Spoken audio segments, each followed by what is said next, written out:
Hi guys, welcome back to the channel. This is going to be part two of our interview with Carlotta, who is a second year student in the Dentistry and English program in Siena. In this part, we're going to talk all about the city and what type of student might the city suit, because I think it's very important that because you're going to live here for 6 years, it's very important that you choose a place based on the dynamics of the city and not the university. Well, I mean, I guess in Siena, it's the only one that does dentistry, so I guess that choice isn't as important, but that's okay. We're going to talk all about Siena. So, what type of student do you think Siena would be perfect for? When I talk about Rome, I always say that students that like really busy, chaotic, metropolitan areas, like Rome would be perfect for. What type of student is Siena perfect for? The thing I can tell you that I'm from Rome, so I'm that kind of person, and I like I see Siena not in a negative way. So like both reserved people and chaotic people can live in Siena without any problem because if you want, you can be isolated like the Tuscan people do, or like you can have fun because there are many parties. There were before COVID actually, many parties made by students. It's like a students' city because of the university. So like I think the half of population is made of students. So you decide which type of student you want to be. That's amazing that the student population is so high. So, what kind of then activities would there be for students? I mean, I know again, COVID times, it's very hard to have this conversation, but like other than like say like bars or drinking, like what type of activities can students do? Can they go like hiking on the weekends? I don't know if there's mountains in Siena. I know not. I really should have researched this better beforehand. But what type of things are there to do?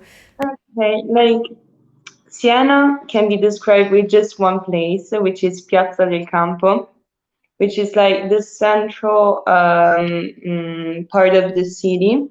I don't know if you know the Palio di Siena. It's like a competition with horses, and in that place, all the people meet each other. It's full of bars, pubs, and like people go there. You don't understand why people are seated in there. Like I, I haven't understood it yet, but like people just go in Piazza del Campo and sit down, Okay. drinking and but yes, there are many, like Tuscany is beautiful. There are many things to see. Like you can take the car or a bus to go visit all the region. Like there are also some turns like Bagni di San Filippo or Saturnia. I don't know if you know those names. Those are is There are Saturnia. That's like a thermal bath, right? Like it's like the. Oh, I have been there actually. Yeah, it's like 1 hour by car from here. In Siena, there isn't like something specific to do, but it's like the atmosphere that's really nice of people. As I said before, it's plenty of students, so you won't get bored. Yeah, I'm just showing pictures of Saturnia. I've been here. I didn't know this was so close to Siena actually. Yeah, It smells really bad, but it's really cool. I think. Yeah, but it smelled so bad. it's not bad. Okay, so then okay, so there's things for all types of students basically. You can be isolated or you can be more social if you want to. Okay, that's pretty cool.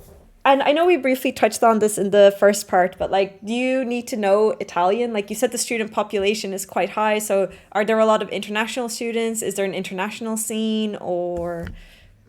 You should learn Italian because like people appreciate that even if you do a little effort they do appreciate your effort even in canteens like the girls serving don't know English but like if you like say some words in Italian they're super happy they greet you and all those things and also for like Tusk real Tuscan people it's so hard to understand your English. So I suggest you to learn some basic things, and like if you speak with students, they will understand you, of course. There are many international students, even with biotechnology or economics. But like for the rest, if they're not students, they won't be able to speak a word of English.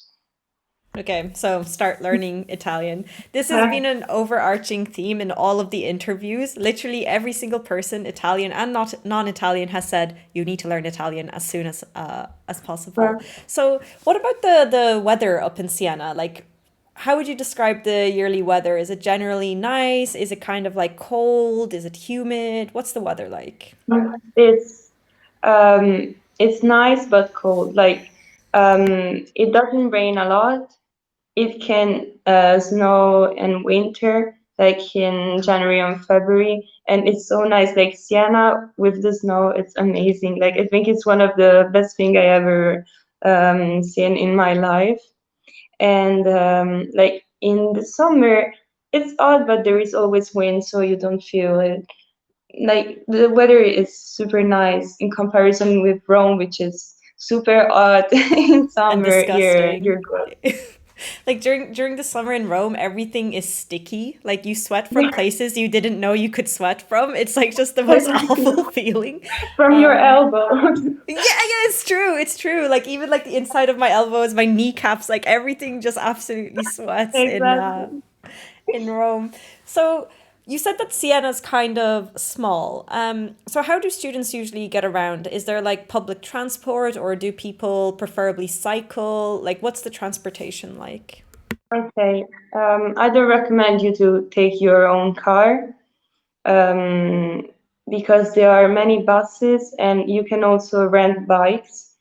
I don't know if you know the sharing system for bikes. Like you can use your mobile phone, book a bike, and then use it all the day.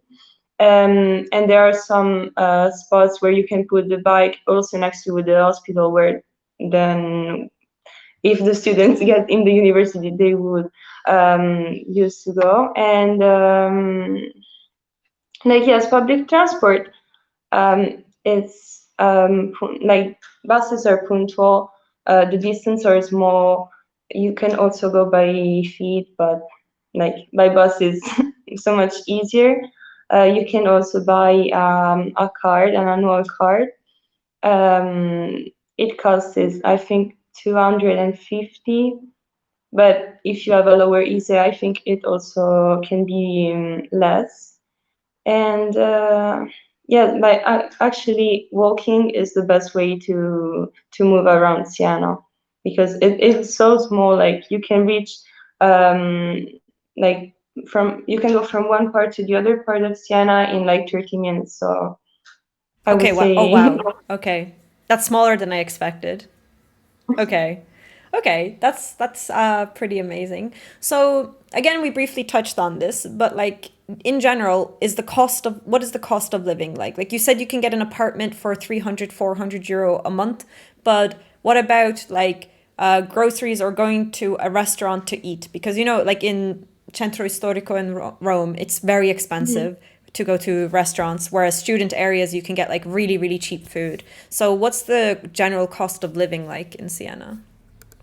um, I don't think it's I like for the stores it's a little bit higher than I think in Rome, because the shops are smaller, everything is smaller, so they rise a little bit the cost of everything, but it's nothing special, like nothing you should be afraid of. And for restaurants, it depends on the type of restaurant.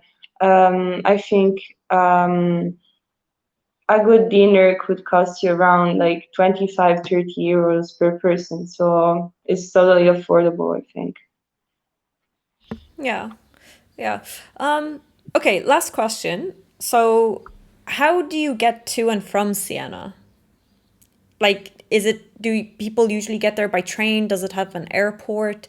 What major city is it close to that you can like, take a weekend trip to? Um, Okay. I think Florence. Florence is I the love main Florence. city. It's like the main city that you have near Siena, and it's like 1 hour 30 by train, 1 hour 20 by car, and I don't know if there is an airport. Like I really don't know. I don't think because Siena is small, so I would say no, but I really have no idea. I Like I really, don't think it would have an airport. I don't even think Florence has an airport, to be honest. no, Florence does. I think Oh. Oh, it does have it's. an airport. Siena does have an airport. That is amazing.